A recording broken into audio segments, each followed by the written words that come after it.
Good morning, students. Let's begin our political science class. This is my second video. Today I am going to explain NCERT Chapter 1 Political Science Constitution Why and How. Today's contents are the authority of a constitution, under which we are going to discuss mode of promulgation, the substantive provisions of a constitution, balanced institutional design, and second topic, how was the Indian constitution made. Let's start. The authority of constitution. When we talk about authority of constitution, it makes us realize how constitution is so powerful. Who give authority to constitution to deal as a guardian? So we are going to discuss on different aspect. We have outlined some of the functions of a constitution perform in previous video.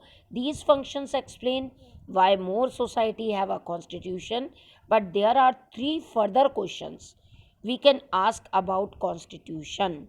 What is constitution? Is constitution is just, or how we allow constitutions to work as a rule book for the entire country. So in most countries, if we are going to notice, constitution is a compact document that comprises a number of articles about the state, is specifying how the state is to be constituted and what norms it should follow. For example, the United Kingdom, for instance, do not have one single document that can be called the Constitution. They have a series of documents and decisions that take collectively are referred to as a constitution. But many constitutions around the world exist only on paper.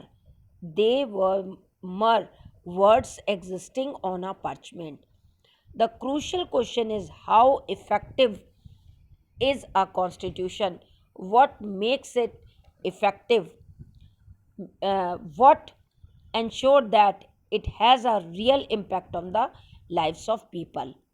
Making a constitution effective depends upon many factors.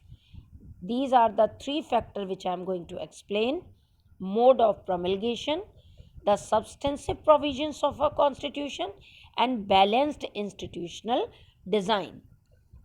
So, the authority of a constitution we are going to discuss, which is considered to be granted through the mode of promulgation, the substantive provision of a constitution, and balanced institutional design.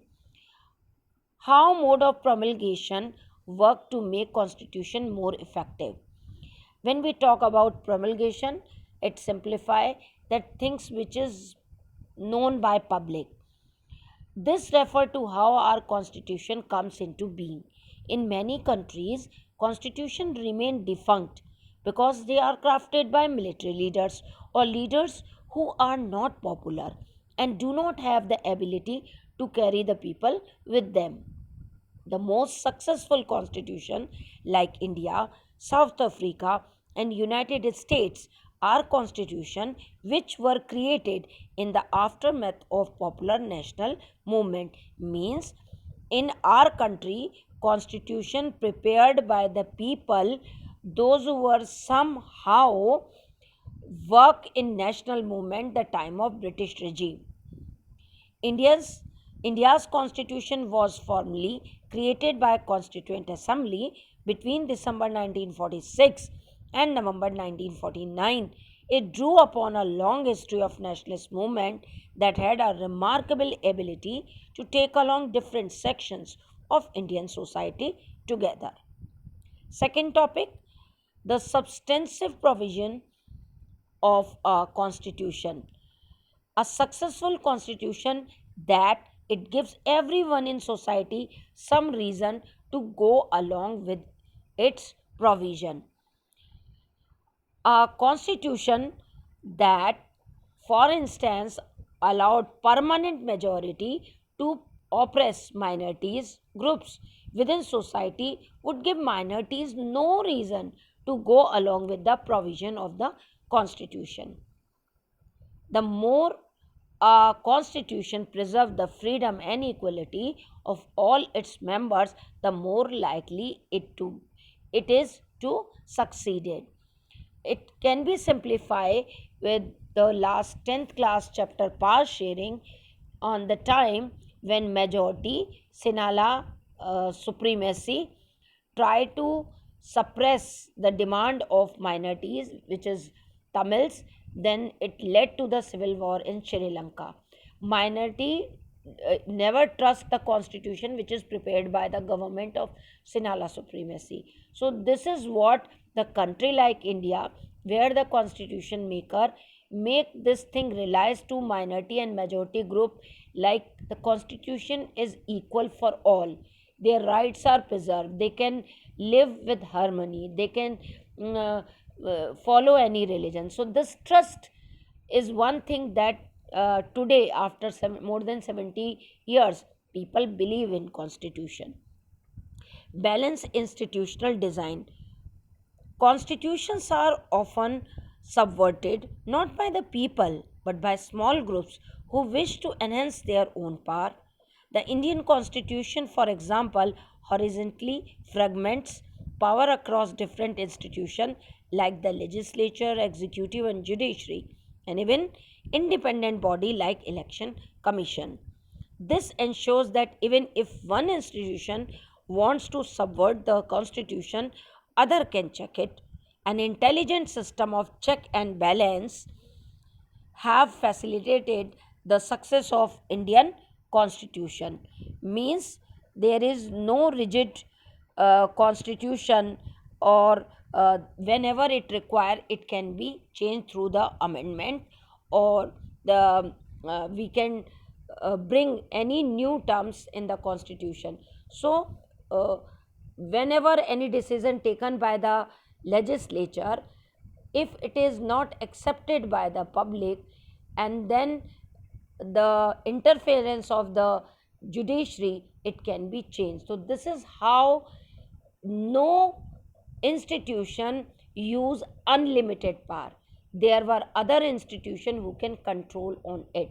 So this is what a balanced situation created by constitution maker, the time of giving power to the governing system. How was the Indian constitution made? The constitution was made by Constituent Assembly, which had been elected for undivided India.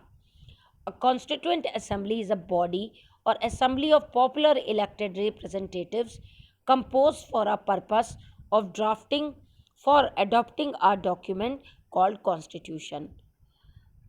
9th December 1946 and reassembled as Constituent Assembly for divided India on 14th August 1947. Its members were chosen by indirect election by the member of Provincial Legislative Assembly that had been established under the Government of India Act 1935. The Constituent Assembly was composed roughly along the lines suggested by plan proposed by Committee of British Cabinet known as Cabinet Mission.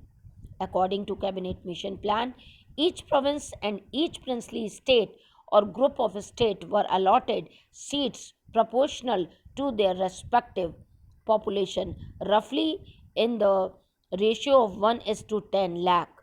As a result, the provinces that were under direct British rule were to elect 292 members, while the princely state were allotted minimum 93 seats.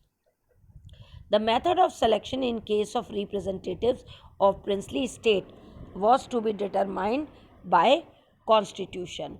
So this we have discussed how the Indian constitution made, and now we are going to discuss second video, the composition of the Constituent Assembly, the principle of deliberation, procedure, and inheritance of the nationalist movement.